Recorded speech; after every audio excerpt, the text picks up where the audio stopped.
사랑한다는 것과 믿는다는 것. 그 둘 사이에는요, 때로 예상치 못한 절벽이 놓여 있기도 합니다. 오늘 들려드릴 이야기의 주인공 박선영은 평생을 그 절벽 위에서 살았던 사람이었죠. 평창동의 고즈넉한 저택에서 울려 퍼지는 찻잔 부딪히는 소리. 바로 그 섬세한 울림 속에서 시작된 이 이야기는요.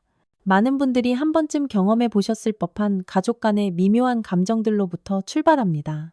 박선영은 그날도 평소와 다름없이 오후 삼시 거실에서 차를 마시고 있었어요. 창밖으로 스며드는 따스한 가을 햇살이 고급스러운 인테리어와 어우러져 완벽한 정적을 만들어내고 있었죠. 하지만 그 고요함은 현관문이 딸깍 열리는 소리와 함께 깨졌습니다. 며느리 최유진이 들어오는 소리였어요. 어머니, 안녕하세요. 유진의 목소리는 언제나처럼 밝고 정중했습니다. 그녀는 명품백을 소파 옆에 조심스럽게 내려놓으며 선영에게 다가왔죠. 오늘 백화점에서 어머니 드릴 선물을 하나 골라왔어요. 유진이 건넨 상자를 받아든 선영의 마음은 복잡했습니다. 이런 선물이 벌써 몇 번째인지 모를 정도였거든요. 고급스러운 포장지를 뜯어보니 프랑스산 차 세트가 들어있었어요. 평소 선영이 즐겨 마시는 바로 그 브랜드였죠. 고마워, 유진아. 넌 어쩜 늘 이런 걸 다 기억하니? 선영의 목소리에는 진심 어린 감탄이 담겨 있었습니다. 유진은 수줍은 미소를 지으며 답했죠. 어머니가 좋아하시는 걸 제가 모를 리 없잖아요. 그런데 민준 오빠는 어디 계세요? 회사에서 늦는다더라. 요즘 프로젝트가 복잡하다나 뭐라나. 박선영이 한숨을 쉬며 말했습니다. 사실 아들 민준에 대한 걱정은 항상 그녀의 마음 한구석을 차지하고 있었어요.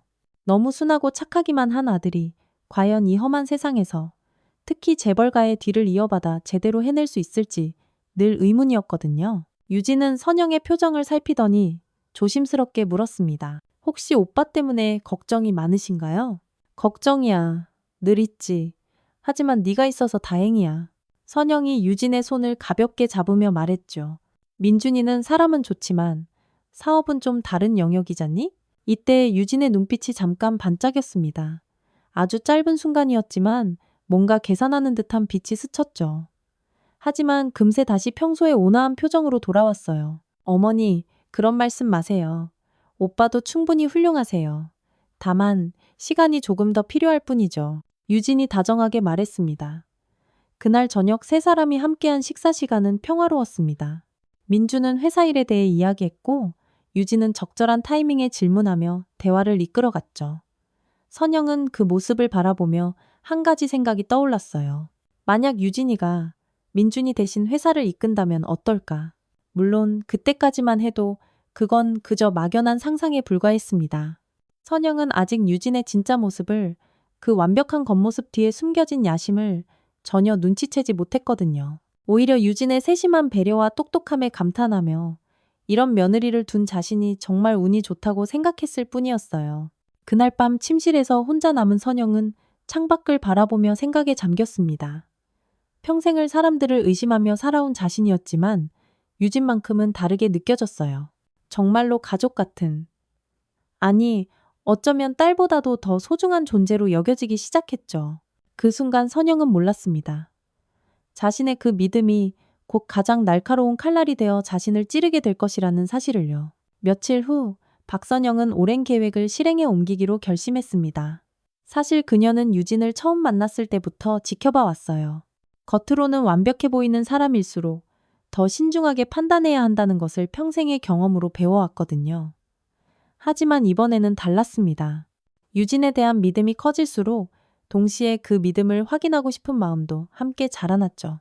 선영은 신뢰할 만한 지인들과의 투자 실패를 연출했습니다. 물론 실제로는 아무런 문제가 없었지만 서류상으로는 상당한 손실이 난 것처럼 꾸몄어요. 여러 금융기관에 있던 개인 자산들을 일시적으로 동결시키는 꽤나 복잡한 작업이었죠. 평생을 재계에서 살아온 그녀에게는 식은 죽 먹기였습니다. 그리고는 며느리를 불렀어요. 유진아, 잠깐 이야기 좀 할까? 선영의 목소리에는 평소와 다른 무게감이 실려 있었습니다. 유진은 뜨개질을 하던 손을 멈추고 고개를 들었어요. 네, 어머니, 무슨 일이세요? 사실 좀 난처한 일이 생겼어. 선영이 한숨을 푹 쉬며 시작했습니다. 친구들과 함께한 투자가 완전히 망해버렸거든. 개인 자산이 전부 묶여서 유진의 표정이 순간 굳어졌습니다. 뜨개질 바늘을 든 손이 미세하게 부들부들 떨렸죠. 어머니, 설마 심각한 상황인가요? 유진의 목소리에는 걱정이 가득했어요. 하지만 선영은 그 걱정 속에 섞인 다른 감정도 놓치지 않았습니다. 한 10억 정도만 급하게 빌릴 수 있을까? 물론 이자도 제대로 쳐서 갚을 테고? 선영이 조심스럽게 말했어요. 그 순간 유진의 얼굴에 복잡한 감정들이 스쳐 지나갔습니다. 놀람, 당황, 그리고 계산. 아주 짧은 시간이었지만 선영의 예리한 눈은 그 모든 변화를 포착했어요. 어머니가 왜 그런 말씀을 하세요? 유진이 급하게 말했습니다. 우리 가족인데 당연히 도와드려야죠. 하지만 그 대답이 나오기까지 걸린 시간, 단 3초. 그 짧은 시간이 선영에게는 영원처럼 느껴졌어요. 완벽했던 며느리가 처음으로 보인 망설임이었거든요. 정말 괜찮겠니? 큰돈인데. 선영이 다시 물었습니다. 물론이에요. 내일 바로 준비해드릴게요. 유진이 미소를 지으며 답했죠. 하지만 그 미소는 예전과 달랐어요. 어딘가 억지스럽고 계산적인 느낌이 들었습니다. 그날 밤 박선영은 잠들지 못했습니다. 침대에 누워 천장을 바라보며 유진의 그 3초를 되새겼어요. 망설임. 이라는 단어가 머릿속을 떠나지 않았죠. 물론 10억이라는 돈이 결코 작은 금액이 아니라는 것은 알았습니다. 누구든 놀랄 만한 액수였죠. 하지만 정말 가족이라고 생각한다면, 정말 어머니를 사랑한다면 그런 망설임이 있었을까요? 다음 날 오후 유진은 약속대로 돈을 준비해 왔습니다. 현금이 아닌 수표 형태였지만 확실히 10억이었어요. 어머니, 이걸로 문제 없으시죠? 유진이 수표를 건네며 물었습니다. 고마워. 정말 고마워. 선영이 수표를 받으며 말했어요.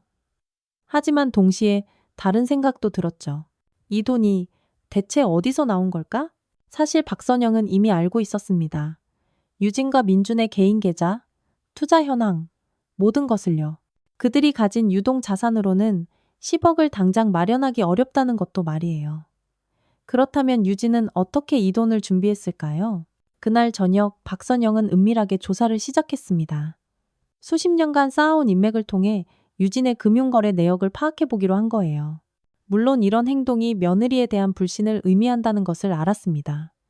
하지만 그 3초의 망설임이 그녀를 계속해서 괴롭혔거든요. 조사 결과는 이틀 후에 나왔습니다. 유진은 회사 계좌에서 돈을 임시로 빼낸 것이었어요. 물론 불법은 아니었지만 그렇다고 완전히 합법적인 방법도 아니었죠. 회사 운영 자금을 개인적으로 사용한 것이었거든요. 박선영은 그 순간 두 가지 상반된 감정을 느꼈습니다.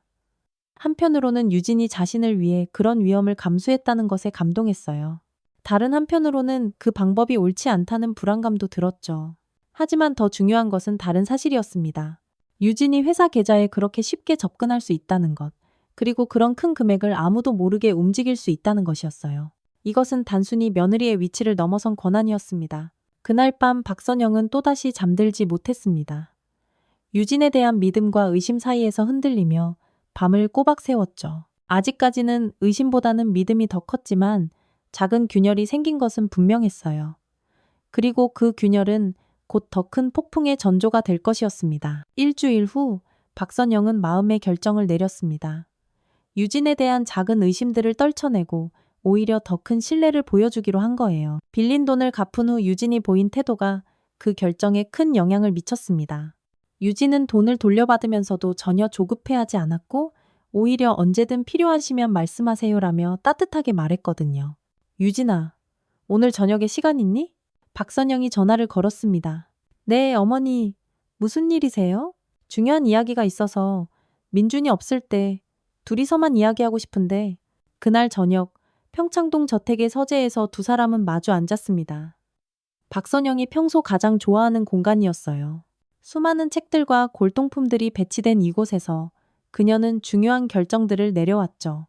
유진아, 나는 네가 이 집안의 진짜 기둥이라고 생각해. 박선영이 천천히 말문을 열었습니다. 유진의 눈이 잠깐 흔들렸어요. 어머니, 무슨 말씀이세요? 민준이는 좋은 아이야. 착하고 성실하고 누구에게나 사랑받는 아들이지. 하지만 박선영이 잠시 말을 멈췄습니다. 경영은 다른 영역이야. 사업은 때로 냉정해야 하고 빠른 판단력이 필요한데 민준이에게는 그런 면이 부족해. 유진은 조심스럽게 대답했어요. 하지만 오빠도 충분히 배울 수 있을 거예요. 물론이야. 하지만 시간이 문제지. 선영의 목소리에 진정성이 담겨 있었습니다. 나도 이제 젊지 않아. 그리고 이 빠르게 변하는 시대에 회사가 뒤처질 수는 없거든. 유진은 선영의 말을 가만히 들으며 무언가를 생각하고 있는 듯 했어요. 그래서 말인데 박선영이 본론을 꺼냈습니다. 나는 네가 이 성진그룹을 이끌었으면 좋겠어. 그 순간 서재 안에는 완전한 정적이 흘렀습니다. 유진의 얼굴에는 놀람, 당황, 그리고 다른 복잡한 감정들이 스쳐 지나갔어요. 어머니, 그게 무슨... 유진이 떨리는 목소리로 말했습니다. 진심이야. 네가 가진 능력, 판단력, 그리고 무엇보다 이 가족에 대한 사랑을 보면 네가 적임자라는 확신이 들어. 박선영이 유진의 손을 잡으며 말했죠. 유진의 눈에 눈물이 글썽 고였습니다. 어머니, 저는 그런 큰 책임을 질 자격이 있을지. 자격은 내가 판단하는 거야. 그리고 나는 이미 결정했어. 선영의 목소리에는 확신이 담겨 있었어요. 물론 민준이와도 이야기해야겠지만 아마 이해해 줄 거야. 그 아이도 네 능력을 누구보다 잘 알고 있으니까. 유진은 한동안 말을 하지 못했습니다. 그리고 나서 천천히 고개를 끄덕였어요. 어머니께서 그렇게 믿어주신다면 최선을 다하겠습니다. 유진의 목소리에는 각오가 담겨 있었어요. 그날 밤 박선영은 오랜만에 평안한 마음으로 잠들었습니다. 드디어 이 그룹의 미래를 안심하고 맡길 수 있는 사람을 찾았다는 안도감이 컸어요. 유진이라면 분명 잘해낼 것이라는 확신이 들었거든요. 하지만 같은 시간 다른 곳에서는 전혀 다른 일들이 벌어지고 있었습니다. 유진은 집으로 돌아가는 차 안에서 누군가에게 전화를 걸었어요. 계획보다 빨라졌어. 생각보다 쉽게 넘어오네. 유진의 목소리는 박선영 앞에서와는 180도 달랐습니다. 차갑고 계산적이었죠. 전화 너머에서 남자 목소리가 들려왔어요. 그럼 이제 시작하는 건가? 아직 좀 더 기다려야 해. 완전히 나를 믿게 만들어야지. 그래야 나중에 딴소리를 못하거든. 유진이 냉정하게 답했습니다. 조심해. 박선영 회장 생각보다 예리한 사람이야. 알아. 하지만 이미 내 손바닥 안에 들어왔어. 이제 시간 문제일 뿐이야. 유진의 입꼬리에 싸늘한 미소가 번졌어요. 그날 밤 같은 하늘 아래에서 두 사람은 전혀 다른 꿈을 꾸었습니다. 박선영은 안정된 미래에 대한 희망을, 유진은 권력에 대한 야망을 품고 잠들었죠. 아직 폭풍이 오기 전에 고요한 밤이었습니다. 그로부터 열흘 후 평온했던 일상에 균열이 생기기 시작했습니다. 그날은 평소와 다름없는 화요일 아침이었어요. 박선영은 늘 그랬듯 아침 7시에 일어나 뉴스를 보며 차를 마시고 있었죠. 하지만 그날의 뉴스는 달랐습니다. 성진그룹 내부 고발 제보가 접수되었다고 검찰이 발표했습니다. 앵커의 목소리가 거실에 울려 퍼졌어요. 박선영의 손이 부들부들 떨렸습니다. 찻잔이 바닥에 떨어져 와장창 산산조각 났지만 그녀는 그것조차 신경 쓰지 못했어요. 화면에는 성진그룹 본사 건물이 크게 비치고 있었고 기자들이 구름처럼 몰려있는 모습이 보였습니다. 구체적인 고발 내용은 회계 조작, 배임, 그리고 탈세 혐의로 알려졌으며 특히 경영진의 사적 유용이 포함된 것으로 전해집니다. 박선영은 급하게 전화기를 집어들었어요. 회사 법무팀에 먼저 연락을 했죠. 지금 상황이 어떻게 되는 거야? 그녀의 목소리에는 당황함이 가득했습니다. 회장님, 아직 정확한 내용은 파악 중입니다. 하지만 제보 내용이 상당히 구체적이어서 법무팀장의 목소리도 떨리고 있었어요. 구체적이라는 게 무슨 뜻이야? 내부 사정을 아주 잘 아는 사람의 제보인 것 같습니다. 회계 처리 과정, 자금 흐름, 심지어 회의록 내용까지요. 박선영은 전화를 끊고 멍하니 앉아 있었습니다. 내부에 누군가가 배신했다는 것이 확실했어요. 하지만 누가? 그리고 대체 왜? 그때 현관문이 열리는 소리가 들렸습니다. 유진과 민준이 함께 들어오고 있었어요. 어머니! 민준이 다급하게 뛰어들어왔습니다. 뉴스 보셨어요? 봤어. 박선영의 목소리는 힘이 하나도 없었어요. 유진은 조용히 선영 곁에 앉으며 말했습니다. 어머니, 너무 걱정하지 마세요. 억울한 일이라면 분명 해결될 거예요. 하지만 선영은 유진의 그 말에서 묘한 느낌을 받았어요. 뭔가 어색했습니다. 진심으로 걱정하는 것 같으면서도 동시에 너무나 침착한 것 같았거든요. 유진아, 혹시 회사 내부에서 뭔가 이상한 움직임 없었니? 박선영이 조심스럽게 물었습니다. 이상한 움직임이라니요? 유진이 되물었어요. 최근에 누군가 회계 자료나 회의록을 요구했다거나 그런 거. 유진은 잠시 생각하는 듯 하더니 고개를 저었습니다. 글쎄요. 특별한 건 없었던 것 같은데요. 하지만 제가 모든 부서 일을 다 알 수는 없으니까요. 그날 오후 검찰 수사팀이 회사에 들이닥쳐 압수수색을 나왔습니다. 수십 년간 쌓아온 성진그룹의 명성이 하루아침에 흔들리는 순간이었어요. 언론은 연일 이 사건을 톱뉴스로 다뤘고 회사 주가는 폭락했습니다. 박선영은 그날 밤 서재에 혼자 앉아 생각에 잠겼어요. 누가 내부 고발을 했을까? 회사 내부 사정을 그렇게 상세히 아는 사람은 많지 않았습니다. 임원급 이상, 그것도 핵심 업무를 담당하는 몇 명에 불과했죠. 그때 문득 유진의 얼굴이 떠올랐습니다. 최근 몇 달간 유진은 회사 업무에 깊숙이 관여해 왔어요. 선영이 후계자로 생각한다고 말한 이후로는 더욱 그랬죠. 회계팀, 기획팀, 심지어 법무팀까지 접촉할 기회가 많았습니다. 설마 선영의 가슴이 쿵쾅쿵쾅 뛰기 시작했어요. 하지만 곧 그 생각을 떨쳐냈습니다. 유진이 그럴 리 없다고, 아니 그럴 이유가 없다고 생각했거든요. 자신이 후계자로 점 찍어놓은 사람이 왜 회사를 망치려 할까요?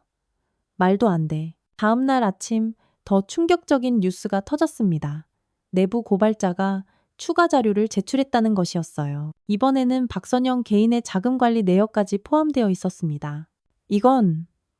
이건 누군가 계획적으로 준비한 거야. 선영이 혼잣말로 중얼거렸어요. 그리고 그 순간 모든 퍼즐 조각들이 맞춰지기 시작했습니다.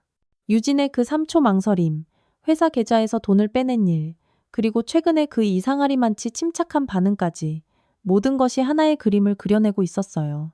박선영은 떨리는 손으로 휴대폰을 집어들었습니다. 확인해야 할 것이 있었거든요. 만약 자신의 추측이 맞다면 유진은 이미 오래전부터 이 모든 것을 계획하고 있었을 거예요. 그리고 그 확인 작업은 박선영의 마지막 희망마저 산산조각 낼 준비를 하고 있었습니다. 박선영은 그날 밤 단 한숨도 자지 못했습니다. 새벽 5시가 되어서야 결심을 굳혔어요. 만약 정말로 유진이 배신했다면 가만히 당하고만 있을 수는 없었거든요. 수십 년간 재계에서 살아남은 것이 결코 운만은 아니었습니다. 선영은 먼저 가장 신뢰할 수 있는 두 사람에게 연락했어요. 한 명은 20년 넘게 함께 일해온 비서실장 김 과장이었고, 다른 한 명은 검찰 출신으로 현재 로펌을 운영하는 오랜 지인 이 변호사였습니다. 김 과장, 지금 당장 만날 수 있어? 선영의 목소리는 평소보다 낮고 조심스러웠어요. 물론입니다.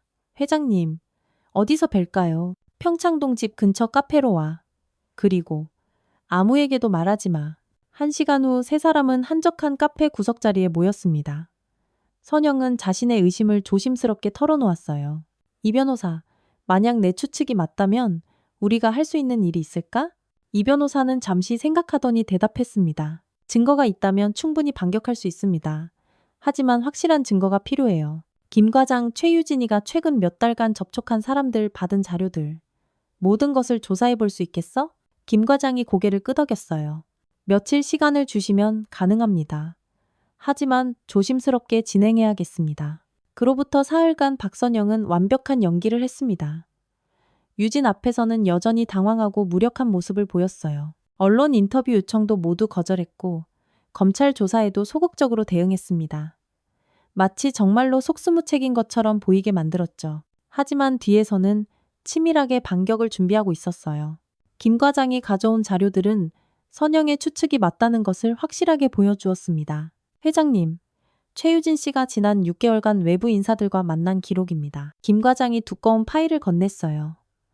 파일을 넘겨보던 선영의 얼굴이 점점 굳어졌습니다. 투자회사 임원들, 경쟁사 관계자들, 그리고 심지어 언론사 간부들까지 유진은 체계적으로 자신만의 네트워크를 구축하고 있었던 거예요. 더 있습니다.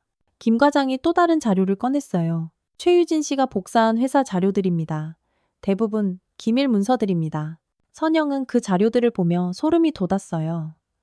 아이고, 유진이는 정말로 오래전부터 이 모든 것을 계획하고 있었던 겁니다. 이 변호사, 이 정도면 충분한가? 네, 충분합니다.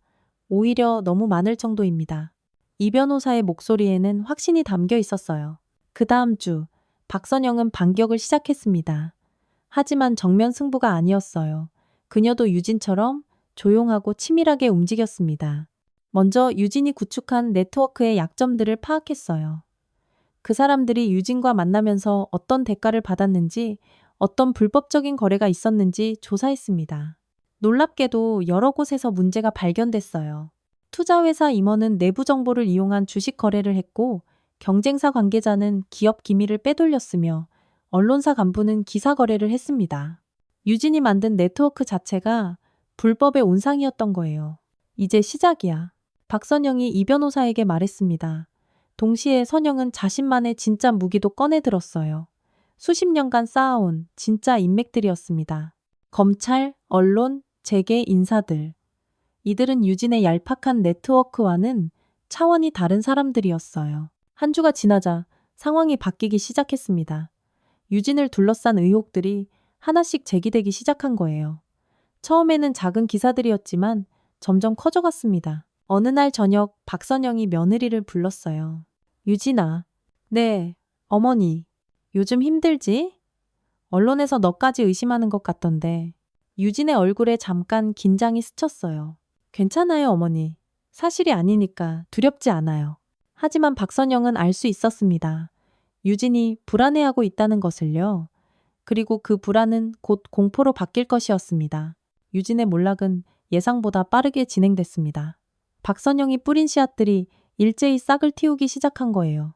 먼저 유진이 접촉했던 투자회사 임원이 내부자 거래 혐의로 조사를 받게 됐습니다. 그 과정에서 유진과의 연관성이 자연스럽게 드러났죠. 최유진 씨가 성진그룹 내부 정보를 제공한 대가로 개인적인 이익을 취했을 가능성이 제기되고 있습니다. 뉴스 앵커의 목소리가 거실에 울려 퍼졌어요. 유진은 소파에 앉아 그 뉴스를 보며 얼굴이 새하얗게 질렸습니다. 옆에서 박선영이 조용히 지켜보고 있었어요. 어머니 이건 말도 안 되는 소리예요. 유진이 급하게 말했습니다. 그래, 나도 그렇게 생각해. 박선영이 담담하게 답했어요. 하지만 사람들은 의심하기 시작했어. 연기는 오래가지 못하는 법이야. 그 말에 유진의 눈빛이 심하게 흔들렸습니다. 연기라는 단어에 반응한 거였어요. 다음 날 더 큰 폭탄이 터졌습니다. 유진이 복사한 기밀 문서들의 존재가 언론에 공개된 것이었어요. 심지어 보안 카메라 영상까지 함께 공개됐죠. 이건 어떻게? 유진이 떨리는 목소리로 중얼거렸어요. 정민도 충격을 받았습니다. 유진아, 이게 정말이야? 네가 정말 회사 자료를...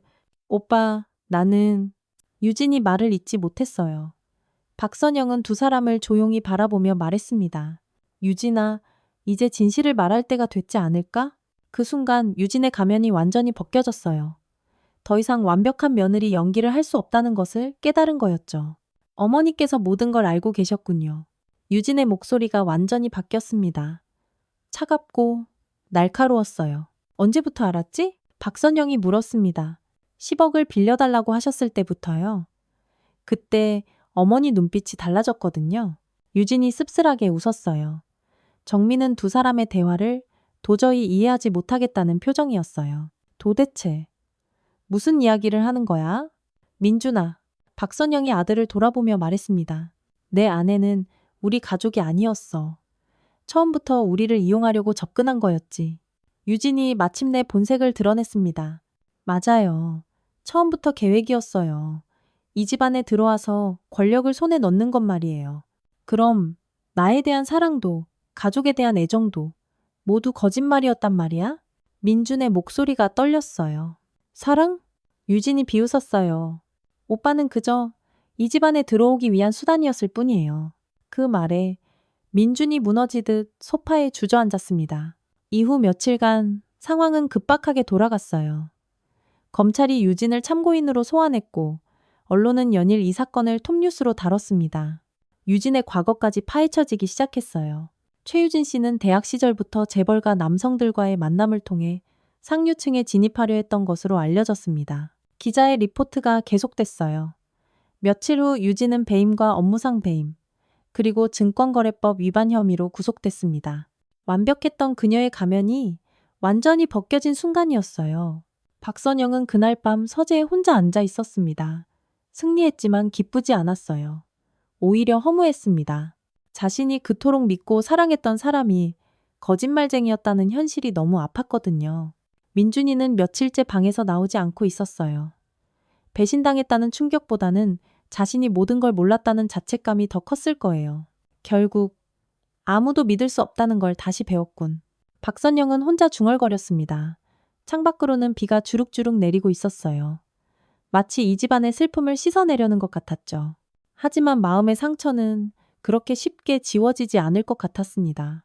유진의 재판이 시작된 지 한 달 후 모든 법적 절차가 마무리됐습니다. 유진은 3년의 실형을 선고받았고 성진그룹은 혐의에서 완전히 벗어났어요.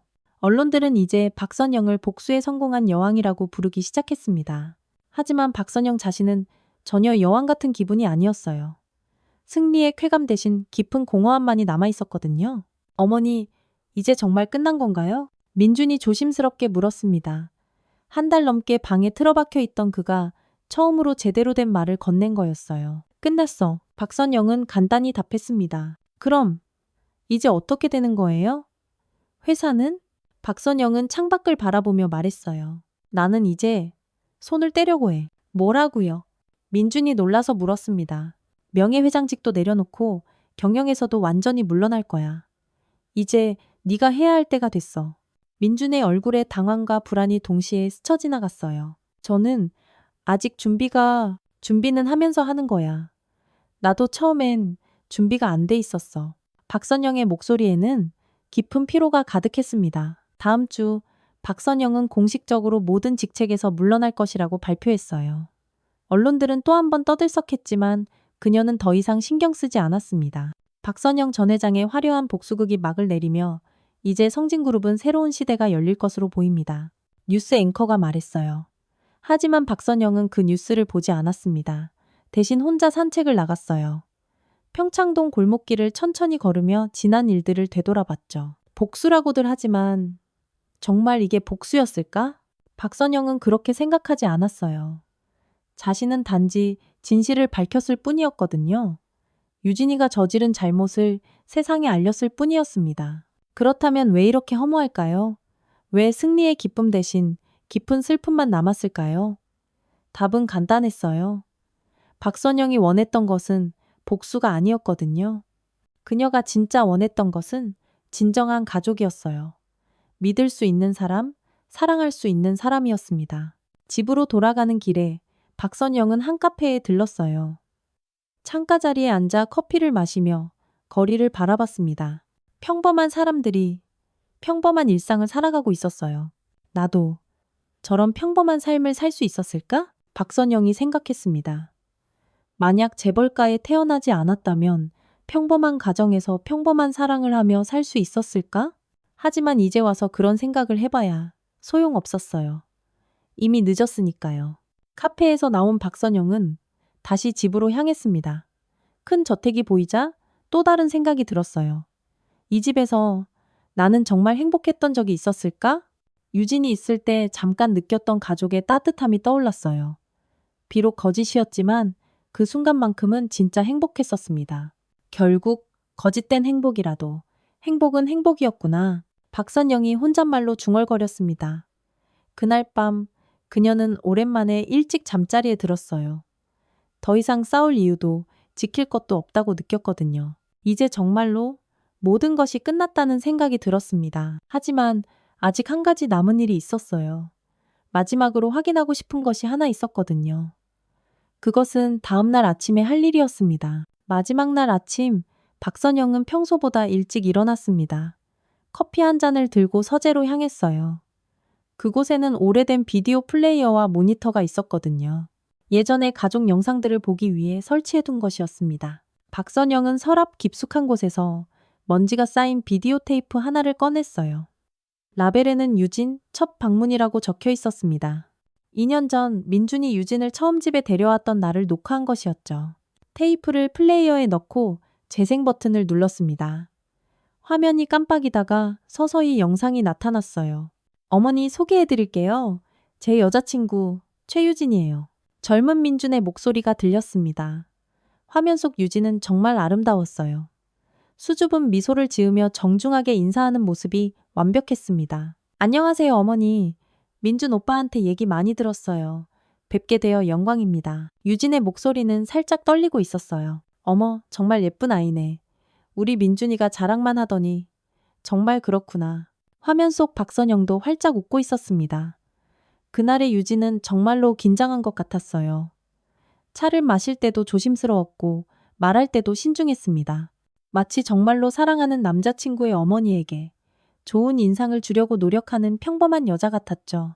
어머니, 제가 요리를 좀 배웠는데 언제 한번 해드려도 될까요? 유진이 수줍게 말했어요. 그래? 그럼 다음에 올 때 부탁해볼까? 박선영이 대답했습니다. 네, 꼭 맛있게 해드릴게요. 유진의 얼굴이 환하게 밝아졌어요. 영상을 보던 박선영의 눈에 눈물이 맺혔습니다. 그때의 유진은 정말 순수해 보였거든요. 혹시 처음에는 진심이었던 걸까? 혹시 어느 순간부터 변한 걸까? 영상은 계속됐어요. 민준과 유진이 함께 웃는 모습, 선영과 유진이 나란히 앉아 이야기하는 모습들이 이어졌습니다. 어머니, 민준 오빠는 정말 좋은 사람이에요. 저한테 너무 잘해주셔서 유진이 말하다가 목이 메어 말을 잇지 못했어요. 우리 민준이가 너를 많이 사랑하나 보구나. 선영이 유진의 손을 잡으며 말했습니다. 저도 정말 사랑해요. 유진의 눈에 진짜 눈물이 맺혀 있었어요. 그 순간의 눈물은 진짜였을까요? 아니면 그것마저 연기였을까요? 박선영은 알 수 없었어요. 영상이 끝나갈 무렵 세 사람이 함께 저녁을 먹는 장면이 나왔습니다. 정말 평범한 가족 같았어요. 웃고 떠들고 서로를 걱정하는 모습들이었습니다. 어머니, 저희 곧 결혼하려고 해요. 민준이 조심스럽게 말했어요. 정말? 축하한다. 박선영이 기뻐하며 두 사람을 번갈아 보았습니다. 어머니께서 허락해 주시면 유진이 고개를 숙이며 말했어요. 물론이지. 우리 민준이가 이렇게 좋은 사람을 만나다니 정말 기뻐. 선영의 목소리에는 진심 어린 기쁨이 담겨 있었어요. 그때 화면 속 유진이 박선영을 바라보며 말했습니다. 어머니, 앞으로 진짜 딸처럼 잘할게요. 어머니를 실망시키는 일은 절대로 없을 거예요. 영상이 끝났습니다. 화면이 검게 변하고 서재는 다시 고요해졌어요. 박선영은 한동안 그 자리에 멍하니 앉아 있었습니다.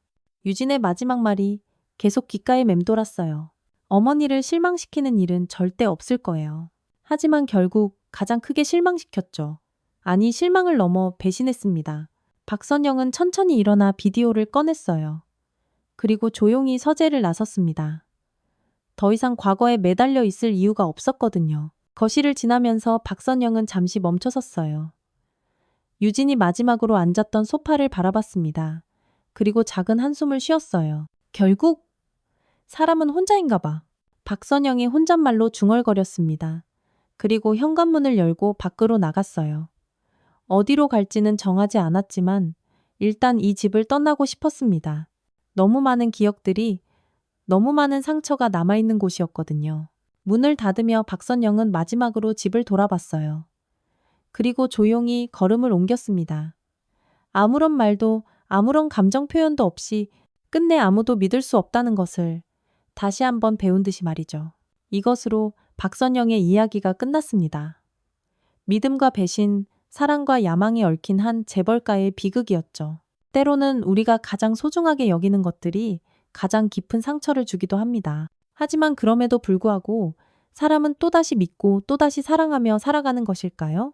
그것은 각자가 답해야 할 질문인 것 같습니다.